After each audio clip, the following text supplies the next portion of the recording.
과정 자체가 고통스러운 것이 되어버리면 사람들은 고통을 없애기 위해 쾌락적인 것을 줬습니다. 불행을 피하기 위해서 말이죠. 하지만 불행을 피하려는 이 행위는 오히려 불행으로 가는 가장 빠른 지름길입니다. 안녕하세요.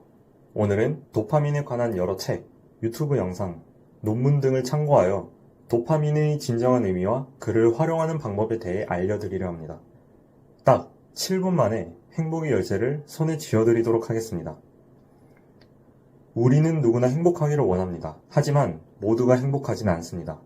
왜 그럴까요? 바로 방법을 모르기 때문입니다. 행복하기 위해 하는 행동들이 사실은 우리를 불행으로 이끌고 있습니다. 이는 고대 그리스로부터 내려져 오는 하나의 큰 착각으로부터 발생하는데요. 우리는 뇌가 생각을 하기 위해 존재하는 기관이라 생각했습니다. 하지만 뇌는 생존을 위한 기관입니다. 우리는 생각만으로 행복해질 수 없습니다. 나는 지금부터 행복해질 거야 라고 마음먹는다 해서 행복해지지는 않죠. 그렇다면 어떻게 해야 할까요? 답은 간단합니다. 뇌에서 행복 물질이 나오게 하면 됩니다. 우리가 흔히 아는 그 도파민 말이죠. 하지만 많은 분들이 착각하는 것이 있습니다. 도파민이 많이 나오면 좋은 거라 생각하는 거죠. 아쉽게도 이는 틀린 말입니다. 도파민의 총량은 어느 정도 정해져 있습니다. 우리는 정해진 총량에서 도파민을 잘 활용할 수 있어야 합니다. 잘 활용하기 위해서는 도파민이 언제 나오는지 알아야겠죠? 이미 유튜브에서 도파민 영상을 여러 접하셨다면 이에 대해서는 어느 정도 알고 계실 거라 생각합니다. 도파민은 기대를 할 때도, 보상을 받았을 때도, 자극을 느낄 때도, 예측이 깨어졌을 때도 분비됩니다. 하지만 이는 장님이 코끼리를 만지는 것과 크게 다를 바 없습니다. 보다 본질적으로 접근해야 합니다. 저는 오늘 행복의 근원에 대해 말씀드리려 합니다. 바로 시작해 보겠습니다. 뇌과학 책에서 공통적으로 말하는 한 가지가 있습니다. 그것은 바로 뇌가 생존을 위한 기관이라는 것입니다. 그럼 도파민은 언제 분비될까요? 맞습니다.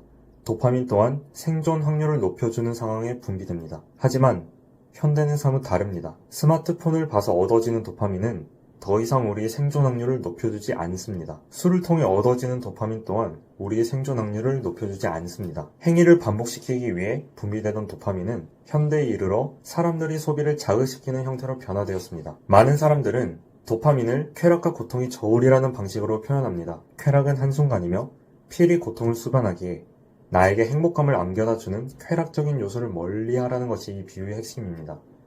하지만 그를 안다 해서 중독적인 요소를 곧바로 끊어낼 수 있는 것은 아닙니다. 과거 괴테는 다음과 같이 말했습니다. 나의 활동을 증가시키거나 직접 활기를 불어넣지도 않으면서 가르치려 드는 모든 것을 나는 싫어한다. 단지 아는 것만으로는 아무런 소용이 없습니다. 행동을 변화시키기 위해서는 원리를 알아야 합니다. 단지 이해해서는 안 됩니다. 납득해야 됩니다. 또 쉽게 할 수 있어야 합니다.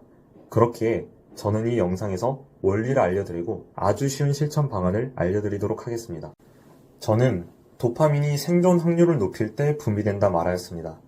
이는 도파민뿐만이 아닌 우리가 흔히 아는 여러 화학물질에도 공통적으로 적용되는 이야기입니다. 그런데 왜 하필이면 도파민만 유독 많이 쓰일까요? 정답은 바로 자본주의에 있습니다. 소비를 유도하기 위해서는 사람들에게 기대를 심어주거나 자극할 수 있어야 합니다. 도파민은 기대를 할 때도 자극을 받을 때도 뜻밖의 선물을 얻었을 때도 분비됩니다. 이러한 메커니즘을 자본주의는 완벽히 활용할 수 있습니다. 그렇게 우리는 도파민을 활용하는 대신 도둑맞고 결과적으로 그에 의해 조종당하고 있습니다. 조종으로부터 벗어나기 위해서는 과거 도파민이 생존 확률을 높여주는 방식을 현대에 그대로 적용할 수 있어야 합니다. 과거 조상들에게 새로운 상황은 위험으로 인식되었습니다. 알 수 없는 미지의 것을 빠르게 해석해야만 생존 확률을 높일 수 있었던 것이죠. 이때 분비되는 것이 바로 도파민입니다. 도파민은 기억을 저장하는 데 용이한 물질로서 새로운 상황을 익숙한 것으로 변화시키기 위해 다량 분비되었습니다. 이 도파민은 부수적으로 우리에게 행복감이라는 것을 가져다 주었습니다.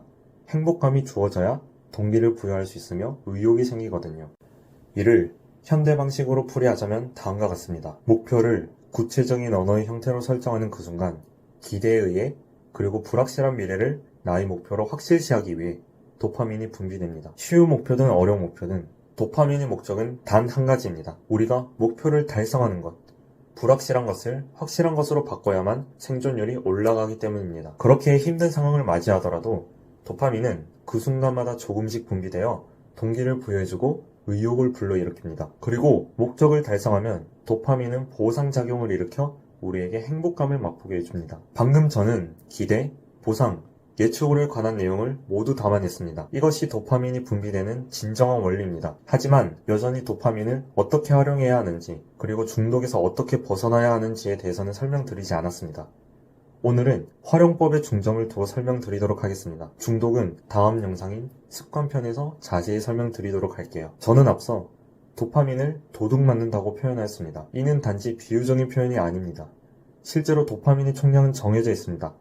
자극적인 것에 꾸준히 노출되고 중독적인 요소에 빠져들면 우리가 활용해야 하는 도파민의 대부분이 이러한 요소들에 도둑 맞습니다. 따라서 우리는 이러한 자극에 노출되지 않은 상태에서 목표를 설정하고 그를 위해 나아갈 수 있어야 합니다. 핵심은 다음과 같습니다. 나에게 가장 중요한 목표를 구체적인 언어의 형태로 설정하고 그것이 나에게 가장 중요하다고 진심으로 믿는다. 우리 뇌는 추상적인 것을 잘 인지하지 못합니다.